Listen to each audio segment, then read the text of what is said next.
Hi, I'm Dr. Chatter, and this is another Game Chatter. Today we're going to be looking at another board game, and this one's called Fallout, the board game. Yeah, I said I'd get this one. Initial thoughts.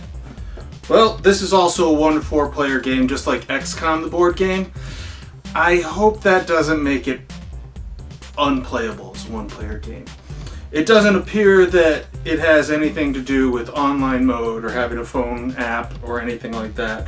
So it looks like you can play it, and I've opened it up and I put some stuff together. I must say I really like these little Pip-Boy things. Allows you to chart your radiation, your health, and whether or not you get certain tokens called special tokens. But there is one thing I think that's really weird. You have a rules reference book in blue, and then you have a learn to play book in yellow. Now, what's the difference? Well, one of these is the full set of rules, and the other one is basically quick play instructions without the full rules. You need the other booklet in order to know all the intricacies of the game. Why didn't you just print 2 sets of rules if you're going to do this? Or why not print a bunch of little cards or tile slats that would have the breakdown of how the round's supposed to go and what the actions do? It would have been so much easier than to write a half-assed attempt at a rule book when it's not even the complete set of rules. It's just dumb. That being said, how does it kind of play out? Well, it's got a bunch of missions that you end up doing. It helps you set up the board and determine where everything's going to be, and you get certain named tiles that you know where they are. These are locations, and the other ones will be randomized. And from what it appears like, each one of these scenarios, and there's only a handful of scenarios, is the only way to really play the game. Now, I haven't dug too far into the rules, so I don't really know what the full extent is. One interesting thing is I did look at the tiles, and if I can pull one out,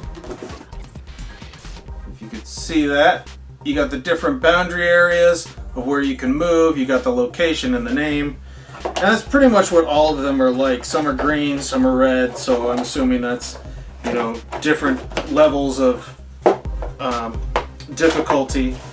You also got tons of tokens. I love the bottle cap idea. It's a great thing. You got these nice little Pip-Boy dice that show you where you're hitting, whether it's the torso, full body, head, etc. And you got little cards and everything. You even got these nice little units that you can play out as, I think these are your character units. So you choose one of these and then you play that way. I haven't really looked too far in to see if you have to play exact characters or not, or if you're just a generic character and it's kind of like Monopoly where it doesn't matter if you're the shoe or the dog, you all play the same. So I'm looking forward to that. Another thing I don't really like about this game is the size of the map. Now, it seems like most missions you're basically making 4 rows of hex tiles, and you're kind of making a roughly rectangular map with these hex tiles. But that doesn't seem big enough to me.